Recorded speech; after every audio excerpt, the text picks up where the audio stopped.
Welcome to the Hypnolady Show.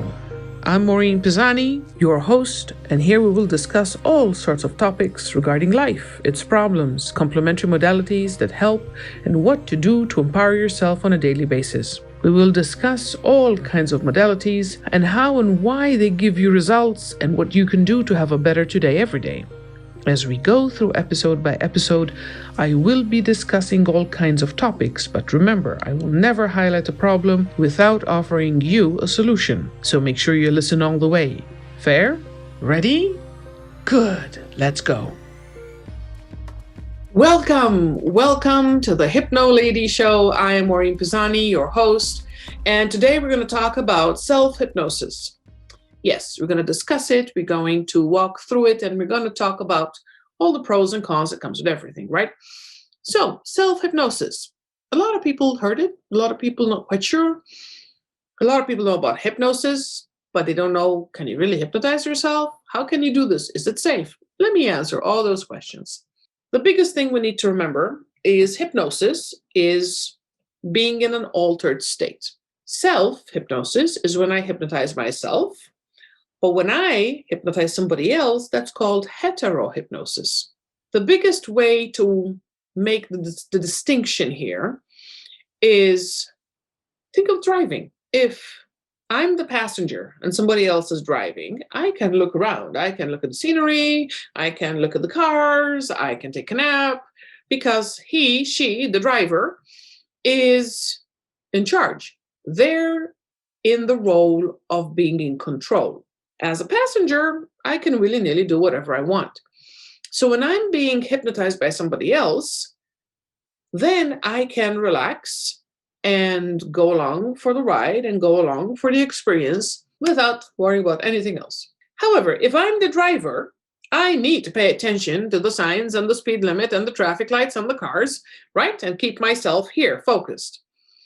When I'm doing self-hypnosis, I have to keep in mind those things. I have to keep in mind that I'm running the program myself, so I can really willy-nilly just go. So that's the biggest delineator. If you want the full experience, be the passenger. Be hypnotized by somebody else.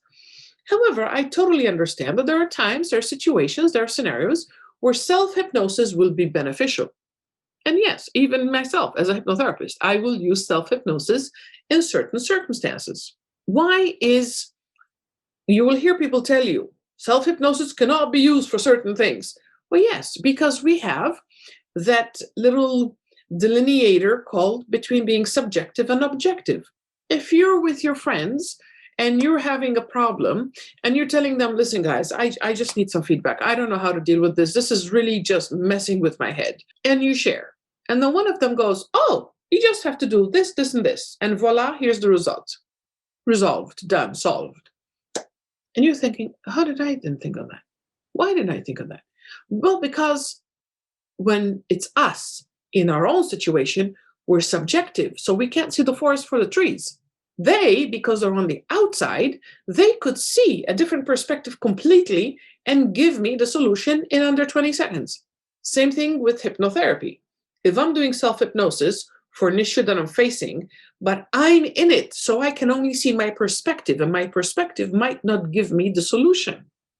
That's why most of the time, heterohypnosis with a hypnotherapist is exactly what you need because they have objectivity. They're not in it. They can understand and sympathize, but they're not the ones going through it. So because they're on the outside, they can see the solution and then through the hypnotherapeutic process, give us the upgrades and suggestions. But there are times when it's a good thing to do, like falling asleep. Now, please, if you have little ears around, this is a time when I would need you to get all the little people out of the way, the little angels out of the way. So you know that for adults, sleep happens in a bedroom usually, and in a bedroom usually two things happen. So when we go to the bedroom, we know one of two things is going to happen. If you're having sleep issues, if you're having insomnia situations, self-hypnosis can work beautifully for that. Because all the goal is is to lull you into a space where you drift off to sleep. Now, from being wide awake to fully asleep, we go through a natural hypnotic state. It's called hypnagogic. To achieve that little hypnotic state, if putting yourself into hypnosis shortens that time, then yeah, of course, do it. Perfect. However, I wouldn't say do it to resolve a bigger issue, because then you're jipping yourself from the objective perspective from the hypnotherapist. You can also do this, let's say, if you know that you have to give a presentation and confidence really isn't there, especially when it's in public, and maybe public speaking is not one of your fortes, then self-hypnosis, go in the bathroom, lock yourself in the bathroom, and do the hypnosis. By the way, it'll take you 3 to 5 minutes. That's how fast it can be, and that's how effective it is. So when you do this and you prep yourself and you go, I'm going to do this, this, and this, and then you put yourself in hypnosis and you see yourself doing it, then you lock it in. See how easy? So as you do this, now, self-hypnosis. And yes, I have a workshop that is going to be on the website. So I'm kind of hoping it's going to happen soon, but we'll see. When it comes to how do we put ourselves into hypnosis? The workshop is going to explain everything, but here's an easy way. There's a physical key, so I want you to take a moment and just allow yourself, and don't do it right now, especially if you're driving. I'm just walking you through the process here, so you know. But first of all, you find a space where you can settle down. So physically you're relaxed, physically you're at ease, and you're going to find what kind of sensation, and yes, there's a choice. You're going to find what kind of sensation it is that you connect with. Then you're going to find out what kind of emotional state you're in. The third key is always deep sleep. So as you walk yourself through this, you're going to find it's almost like the combination for a vault. You're going to do this much to the left and this much to the right and this much to the left, and bam, it's open. You're going to do the physical key, you're going to do the emotional key, and then you're going to do the intellectual key, and then you're in. What also happens is that with practice, all you have to do is think of them. And as you think of the order, then you're in. When it comes to my days, and anybody who knows me can vouch for this, my days are crazy. I love what I do. I love sharing. I love helping. So I get booked pretty fast. And I remember when I was at the Chopra Center, I was the resident hypnotherapist there for over 8 years until they closed.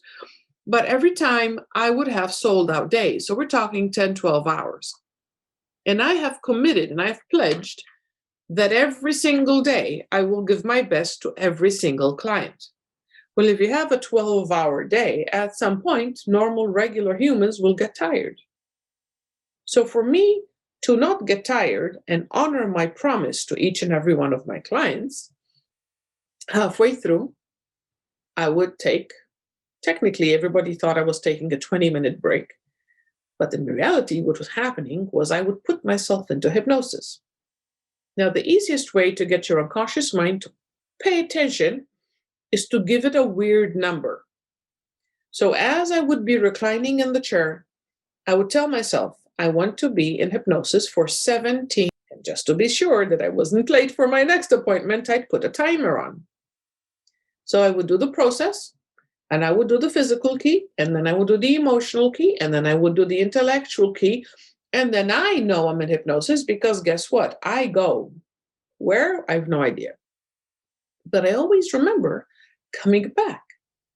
And it almost feels like, you know, when you drive over a speed bump and it's too fast and you go bling, that's how it feels for me. So when I come bling back in and I wake up, guess what? It's 16 minutes. It has happened to me thousands of times. But what has happened? Every minute in hypnosis is equal to 8 minutes of deep sleep. So at 16 minutes in deep hypnosis, I recharge completely, which then, of course, gives me ample energy to be focused, alert, and giving my best to the very last minute of the very last session every day. So if you need more stamina, self-hypnosis is it. If you need to sleep faster and sleep with better quality, self-hypnosis will help. So if you're curious, now you know. Find me, thehypnoladyshow.com, contact Maureen. I have a lot of suggestions, a lot of answers, a lot of queries. And who knows, maybe one of your queries about one of your suggestions becomes an extra show. So from my end, as you know, keep shining brightly and continue to be blessed. See you soon. Bye-bye. It's been great having you with me. If you're interested in getting daily updates, just subscribe to this podcast, in which case it will pop up every single day for you to listen to. If you'd like me to bring up a certain topic or answer specific questions, reach out to me at thehypnoladyshow.com. Find Contact Maureen and send it over. Thank you for joining me. I really, truly appreciate you. If you enjoyed what's been shared today, feel free to subscribe, like, and share with your friends. That's it for me. I'm looking forward to talking with you tomorrow, but for now, shine at your brightest and continue to be blessed.